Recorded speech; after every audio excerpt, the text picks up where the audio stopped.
Jordan Morgan is having a hell of a preseason right now, Andy. He really, really is. And this is by far and away the biggest preseason takeaway so far. This is a first-round pick that is out there looking like a first-round pick, looking like a legitimate starting offensive lineman, and there has to be some real excitement about that. He's very much in that competition for left tackle.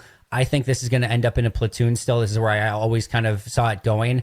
I think it's going to be Banks at left guard, Jenkins at center, Sean Ryan at right guard, Zach Tom at right tackle. And I think you're going to see Rasheed Walker and Jordan Morgan both kind of get snaps at left tackle, kind of rotate in and out. They've done this before with Rasheed Walker and Yash Nyman. They've done it with Sean Ryan and John Runyon Jr. And now I think that the latest one is going to be Rasheed Walker and Jordan Morgan. And listen, if Morgan just goes out and outplays them, they could get to that point. I think you have to be a little careful with Rasheed because if you don't play, if I'm Rasheed's agent or if I'm Rasheed and I'm not starting, it's just Jordan Morgan and the other four guys, I'm demanding, I'm requesting a trade. Like, I've got to get out because the Dan Moores of the world just got 20 million on the open market being a starting left tackle. And if I don't get to start, I'm potentially losing out on like a 4-year, $80 million deal. I might lose 40, 50 million by not playing this upcoming year and not getting that opportunity. So if I'm not playing, I feel like I got to get the heck out of Green Bay somehow. And Green Bay also doesn't want that. They don't want any awkwardness. They can't afford.